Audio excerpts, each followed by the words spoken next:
तो हम कल कहाँ थे? कल हमने 20 क्वेश्चन तक पढ़ा था, 20 क्वेश्चंस पढ़ा था। और उसमें क्या था? उसमें हमने संधि विच्छेद के बारे में पढ़ा था। संधि विच्छेद, संधि विच्छेद क्या है? संधि विच्छेद कह लीजिए या फिर कह लीजिए संधि विग्रह, इसके बारे में पढ़ा। आज हम 21 मतलब 21वें क्वेश्चन से शुरू करेंगे और लगभग 50 क्वेश्चन तक जाएंगे। कोशिश करेंगे कि इसमें हमारे 20 या 30 क्वेश्चन हो जाएं।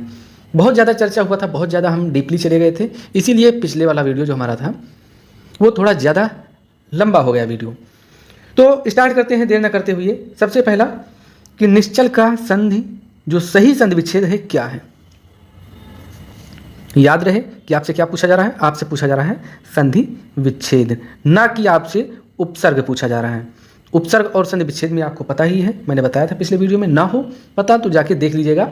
18, 19, 20 ये तीनों क्वेश्चंस पे मैंने यही चर्चा किया था उसमें, और उसके उदाहरण से मैंने आपको समझाया था।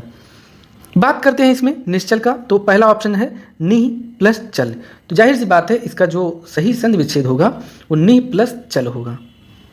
निह प्लस चल, ये विसर्ग संधि के द्वारा इसका योग होता है। कौन सी संधि? विसर्ग संधि। विसर्ग संधि के द्वारा इसका योग होता है। तो ऑप्शन इसका क्या सही हो जाएगा? ऑप्शन ए सही हो जाएगा। वहीं कुछ लोग ये कहते हैं कि नहीं, ऑप्शन ये डी वाला सही होगा, निश और प्लस चल, और ये मिलकर बनता है निश्चल। देखो ये उपसर्ग है, ये उपसर्ग को अलग किया गया है इस शब्द से। इसमें देखो मान लो हम इनको जोड़ दें तो इसमें कहीं विकार होता है? बताओ कैसे विकार होता है? ना है तो ई की मात्रा हो गया, नी हो गया। आधा सा है इधर, इधर आधा सा है तो आधा सा इधर हो जाएगा। इधर चल है तो ये चल जुड़ गया। तो ये यहाँ पे संधि नहीं हो रही है। यहाँ पे क्या हो रहा है? यहाँ पे हो रहा है संयोग। संधि और संयोग में अंतर है, और बहुत ज़्यादा अंतर है। इसको आप जब सही से डीपली पढ़ेंगे तब आपको पता होगा। चलिए देखते हैं नेक्स्ट क्वेश्चन जो हमारा 22 नंबर क्वेश्चन है। इसमें क्या कहा गया है? इसमें कहा गया है कि निम्नलिखित में से जो शब्द हैं इनमें से किसमें विसर्ग संधि है? बार बार हम विसर्ग संधि के उदाहरणों को पढ़ रहे हैं। देखो ऑप्शन दिया गया है ए, क्या लिखा है? उज्ज्वल। उज्ज्वल तो उत और प्लस ज्वल, यहीं से आप वर्तनी इसकी सही कर सकते हैं। उज्ज्वल में दो जा आधा आधा है, क्योंकि ये ता बदलता है जा में, तब ये क्या बन जाता है? ये बन जाता है उ, फिर ये ता बन जाएगा क्या? आधा जा में बन जाएगा, तो आधा जा इधर का और ये आधा जा। तो इस तरह से ये वर्तनी होती है इसकी शुद्ध, ये सही वर्तनी है। हम यहाँ पे वर्तनी के बारे में बताएं कि ये सही वर्तनी है, लेकिन हमें क्या सॉरी, हमें बात क्या करनी है? हमें बात करनी है इसमें विसर्ग संधि किस में है। तो देखते हैं एक एक ऑप्शन से हम देखा है। पहला ऑप्शन देखा, दूसरा देखते हैं। निश्चल, पहले भी बताया इसका 21 नंबर क्वेश्चन पे कि निश्चल में संधि कोई नहीं है। अगर आप ज़्यादा पढ़े हों तो आप मान सकते हैं संधि, लेकिन अदरवाइज एक हम जो बता रहे हैं कि हमारे लेवल तक इसमें संधि नहीं है। और ये आप पीसीएस का प्री भी देंगे, अगर पीसीएस में भी अगर हिंदी का पेपर आएगा, वहाँ मान लो ना समझ में आए, लेकिन आरओ की वहाँ पे अगर पूछ लिया जाए तब भी आपका ये सही है कि इसमें संधि नहीं।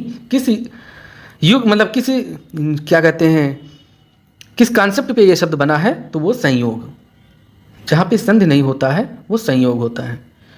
राजेंद्र, इसमें कौन सी संधि है? संधि है इसमें राजा इंद्र, तो राजेंद्र हो गया। तो राजेंद्र में कौन सी संधि है? गुण संधि है, गुण संधि है। ऑप्शन डी है ये निश्चल, और निह प्लस चल से बना है क्या? निश्चल, निश्चल बना है। तो इसमें कौन सी संधि है? डी वाले में है विसर्ग संधि। देखो थोड़ा जूम कर दें। तपोवन में प्रयुक्त संधि का नाम क्या है? स्वर संधि, विसर्ग संधि, व्यंजन संधि, अयादि संधि। देखो एक चोटी यहाँ पे दिख रही है, तो एक चोटी में क्या होता है? गुण संधि होती है। गुण संधि जो है, तो संधि का जो सबसे बेसिक रूल है क्या है? दो वर्णों के मेल से उत्पन्न विकार को संधि कहते हैं। विकार को, विकार मतलब परिवर्तन, विकार को संधि कहते हैं। जिसमें विकार नहीं उत्पन्न होता है उसे क्या? उसे संयोग कहते हैं। दो वर्णों के मेल से उत्पन्न विकार को संधि कहते हैं। तपोवन, मान लो इसमें हम गुण संधि अगर हम लगाते हैं तो इसका संधि विच्छेद क्या होगा? तप प्लस क्या हो जाएगा? उवन। तभी तो यहाँ पे आ है और यहाँ पे ऊ है, दोनों मिलकर क्या बन जाएंगे? ओ बन जाएंगे। लेकिन बन जाएंगे ना, लेकिन शब्द ये गलत है। उवन क्या शब्द होता है भाई? कोई भी शब्द नहीं होता। तप तो मान लो चलो ठीक है, तप होता है, तप मतलब होता है तपस्या, तो तप एक शब्द है, लेकिन उवन कोई शब्द नहीं है हिंदी की डिक्शनरी में। तो यहाँ से ये खारिज हो जाता है। अब अगर हम बात करें इसकी है कौन सी संधि, तो इसमें संधि है विसर्ग संधि। तपह प्लस वन, तपह प्लस वन जब बनता है तो यहाँ पे विसर्ग है और विसर्ग के बाद अंतस्थ व्यंजन आ गया अंतस्थ व्यंजन या अंतस्थ वर्ण कह सकते हैं आ गया। कौन सा अंतस्थ में? या, रा, ला, वा, ये आ गए। तब ये क्या हो जाता है, ये जो विसर्ग होता है ये ओ में बदल जाता है, ओकार, ओ में बदल जाता है। तो ता और पा, तप है, विसर्ग किस में बदलेगा? विसर्ग बदल जाएगा ओ में, ओ की मात्रा में। और यहाँ क्या हो जाएगा? यहाँ तो वन है ही, इसमें कोई परिवर्तन नहीं होता, ये विसर्ग का विकार होता है, परिवर्तन होता है। तो शब्द क्या बन जाता है? तपोवन, तपोवन। इसी तरह से शब्द बनता है मनोहर, यारा लावा हा भी है, मनोहर, मनोहर। क्या होता है संधि विच्छेद? मनः हर, मतलब मन को हरने वाला क्या कहलाता है? मनोहर। ये विसर्ग किस में बदल गया? ओ में बदल गया, ओ की मात्रा लग गई। तो उम्मीद है कि ये समझ में आ गया होगा। चैनल पे नए हो तो सब्सक्राइब कीजिएगा। अगला प्रश्न देखते हैं कि सप्तऋषि जो है इसका सही संधि विच्छेद क्या है। देखो, सप्तर और ऋषि, सप्ताह ऋषि, सप्त ऋषि, सात ऋषि, 4 ऑप्शन दिए गए हैं। कौन सा ऑप्शन सही है, किस तरह से? चलो हम जड़ से उठाते हैं क्वेश्चन को। हम आते हैं सप्तऋषि के बारे में। सप्त, और अगर मैं बात करूं इसकी, अब हम देखते हैं इसका संधि विच्छेद। वर्ण विच्छेद पहले करेंगे, फिर हमें संधि पता चलेगी कहाँ है। वर्ण विच्छेद किस तरह से होगा?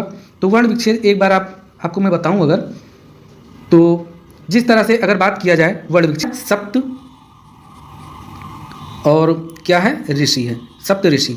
इसका हम वर्ण विच्छेद अगर करेंगे तो सा आ जाएगा, फिर आ आएगा, ये सा आधा हो गया, फिर क्या आएगा? आधा पा आएगा, फिर क्या आएगा? ता आएगा, और फिर आएगा आ, और फिर क्या आएगा?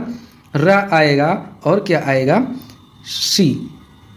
ये इतना आएगा। अगर हम ये भी ना करना चाहें तो हम शी की मात्रा को हटा देते हैं, सा को भी कह देते हैं, अलग अलग कर देते हैं सा, और इस पर किसकी मात्रा? ई, छोटी ई की मात्रा। देखो यहाँ से क्या होता है? सप्त बन जाता है, और यहाँ से शी बन जाता है। ये जो अर आया, अर किस शब्द मतलब किस संधि विच्छेद के नियम में है कि अर आएगा? किस संधि में नियम है? तो अर देखो किस में नियम है? ये है गुण संधि में नियम है। किस में? गुण संधि में। गुण संधि में नियम है कि आ या आ के बाद अगर ई या ई आता है तो किस में बदलता है? ए में बदलता है। उ या उ आता है तो किस में बदलता है? ये ओ में बदलता है। और अगर री आता है तो ये किस में बदलता है? अर में बदलता है। तो कौन सी संधि है इसमें? गुण संधि है। ये अर हो गया, तो अर है। तो यहाँ तक हम इसको अगर मिला लेंगे, अगर हम कलर इसका चेंज करके बताएं आपको, तो इस शब्द को यहाँ तक मिला लेंगे, इसको मिलाने के बाद ये हम क्या बचेगा हमारा? ये हो जाएगा सप्त। इतना पूरा सप्त हो गया। और ये रा जब आधा होता है तो ये ऊपर चला जाता है, और यहाँ पे क्या है? यहाँ पे है शी। तो रा ऊपर चला जाएगा और इस तरह से शी बन जाएगा, तो क्या बन जाएगा? सप्तऋषि। ये इसका सही संधि विच्छेद है। तो इसलिए हमारा आंसर कौन सा सही होगा? आंसर ऑप्शन हमारा सी सही होगा। उम्मीद है कि आपको पसंद आया होगा। ये लॉजिक मतलब एक कॉन्सेप्ट है, लॉजिक नहीं है, कॉन्सेप्ट है। अगला प्रश्न हमारा अगला ये है कि स्वागत में प्रयुक्त संधि का नाम क्या है? स्वागत कहाँ पे? बिल्डिंग आपको दिख रहा है, बिल्डिंग दिख रहा है यहाँ पे, बिल्डिंग मतलब ज्वाइंट कहाँ दिख रहा है? स्वा। तो इसका संधि विच्छेद क्या होता है? सु प्लस आगत, आगत, सु प्लस आगत। देखो, सु उपसर्ग भी है, आगत मतलब आगमन, और सु मतलब अच्छा। तो जब अच्छी तरह से किसी का हम आगमन करते कहते हैं कि स्वागत है। स्वागत, यहाँ पे ऊ की मात्रा लगी हुई है। देखो कलर चेंज कर लूँ, सु, सा पे किसकी मात्रा लगी है? ऊ की मात्रा लगी। यहाँ पे क्या मात्रा लगी है? आ। और क्या हो गया? गा प्लस ता। तो ये क्या बन गया? ये बन गया ऊ और आ बन के नियम है, किसका नियम है? यड़ संधि का नियम है। यड़ संधि का नियम है कि जब ई या ई के बाद, ऊ या ऊ के बाद, और री के बाद, री के बाद कोई भी भिन्न स्वर आता है, भिन्न स्वर आता है, तो ये दो ई किस में बदलता है? ई बदलेगा या में बदलेगा। ऊ किस में बदलेगा? ये बदलेगा वा में बदलेगा। ये आधा है, वो आधा वा में बदलेगा। री किस में बदलेगा? ये आधा रा में बदलेगा। ठीक, ये चीज़ है। अब अगर हम बात करें मतलब इस तरह की अगर हम बात करें इसमें कौन सा संधि लगा, तो देखो यहाँ पे क्या है? ऊ और के बाद भिन्न स्वर क्या आया है? आ। ये तो लगेगा, लेकिन उस भिन्न स्वर की मात्राएं इसकी चढ़ जाएंगी इन तीनों पे। किसकी? भिन्न स्वर अगर है तो इसकी मात्रा जो इन शब्द में बदलेगा उसमें चढ़ जाएगी। इतनी बात आपको समझ में आई होंगी। फिर मैं अगर इसको मैं डिलीट करके और फिर से मैं बताता हूँ। दूसरा चीज़ क्या हो गया? सु और आ।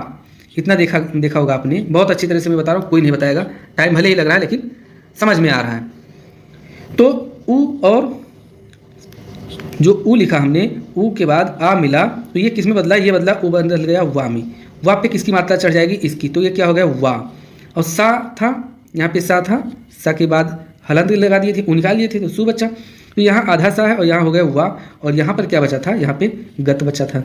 तो इस तरह से शब्द जब मिल जाता है, तो वर्ण मिल जाते हैं, तो कौन सा शब्द बनता है, स्वागत।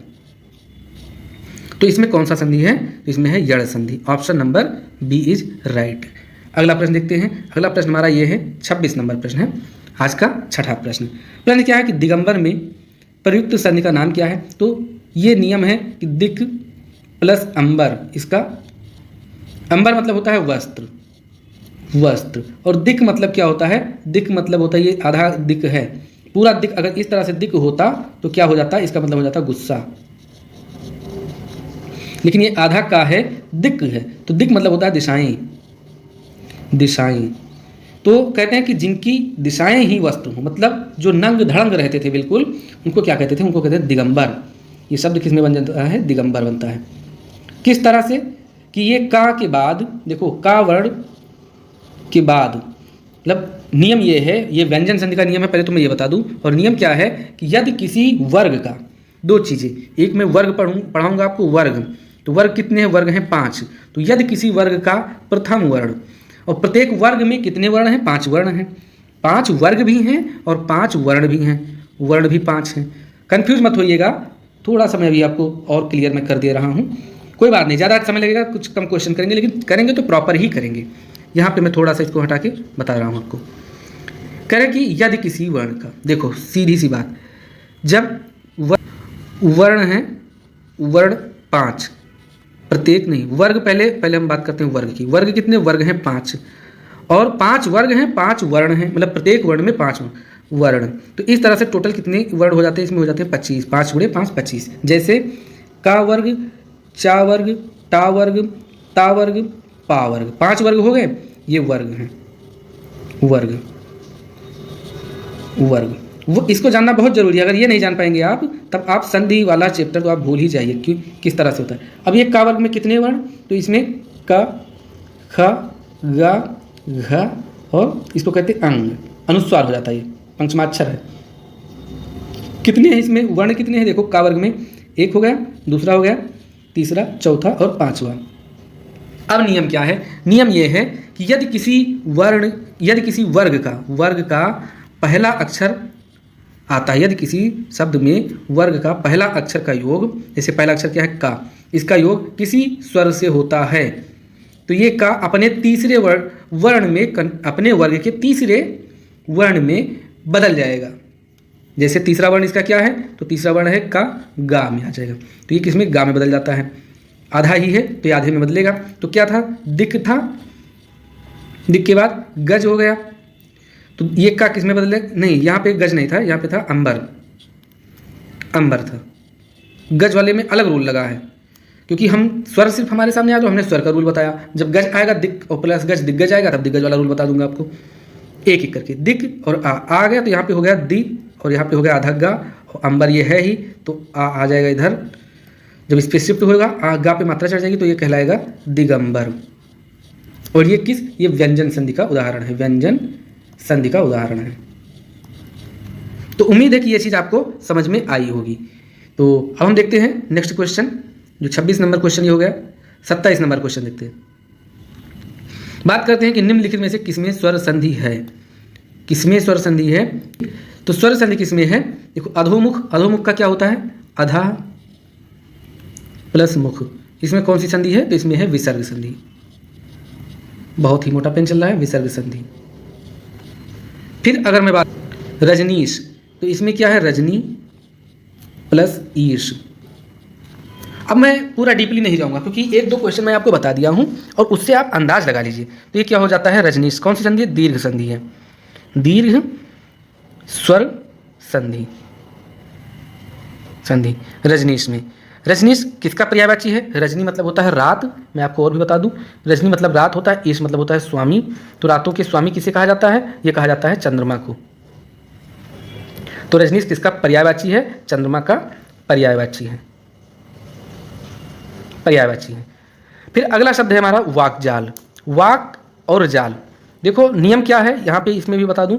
देखो किस तरह से बना, वाक प्लस जाल से, नियम वही उसमें लगेगा, बस उसमें एक चीज़ और जोड़ दीजिएगा कि क्या, किसी वर्ग का पहला वर्ण के साथ स्वर आए और या फिर आए उस वर्ग का तीसरा व्यंजन आए, मतलब किसी भी वर्ग का तीसरा व्यंजन, किसी भी वर्ग का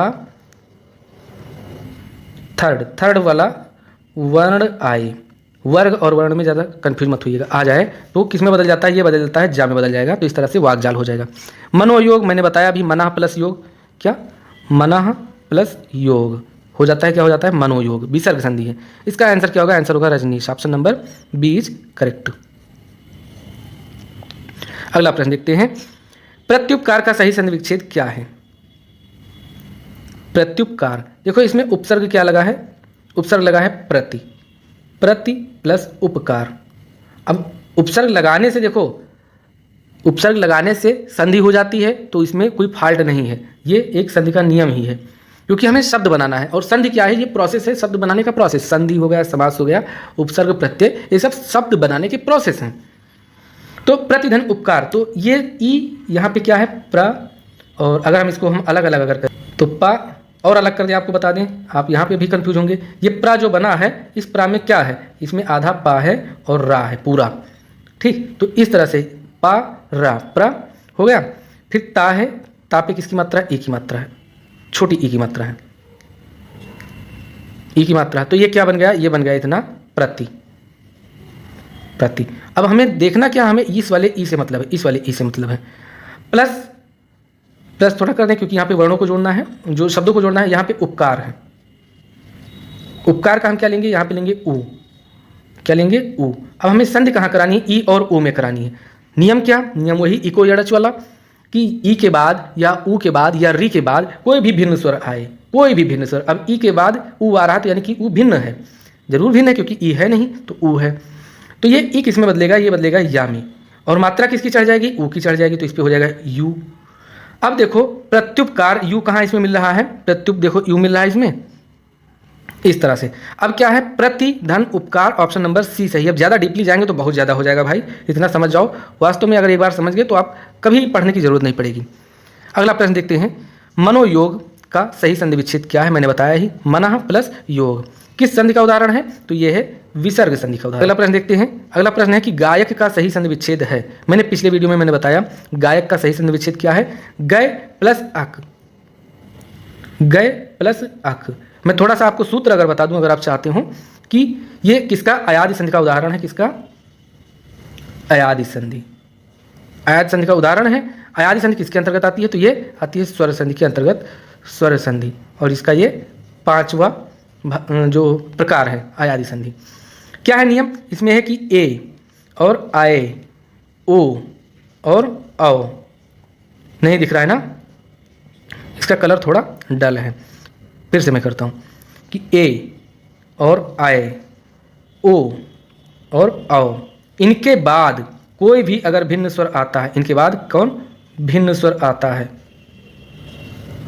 तो क्या होगा, इनका बदलाव किस तरह से होगा, ए किस में बदलेगा, ए बदलेगा आय में, आय में, और आय किस में बदलेगा, ए बदलेगा आय में, ओ किस में बदलेगा, ओ बदलेगा आओ में, और आओ किस में बदलेगा, ये बदलेगा आओ में। बाकी उदाहरण मिलेंगे तो आपको समझा देंगे। तो यहाँ पे देखो गय प्लस अक, तो गायक हो गया। अब यहीं पे देखो गावक, गो प्लस अक, गो प्लस अक, तो ये क्या बन जाएगा, गावक बन जाएगा, लेकिन गावक कोई शब्द है नहीं, तो इसका आंसर सही क्या होगा, आंसर सही होगा ऑप्शन नंबर बी। अभी आगे मिलेंगे तब मैं आपको समझा दूंगा।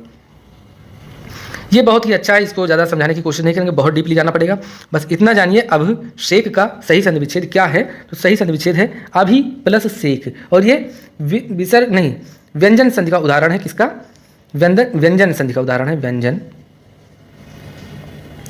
संधि का उदाहरण है। तो देखते हैं, ज़्यादा अगर लंबा वीडियो खिंच गया होगा तो हम इसको अगले वीडियो में बताएंगे आपको।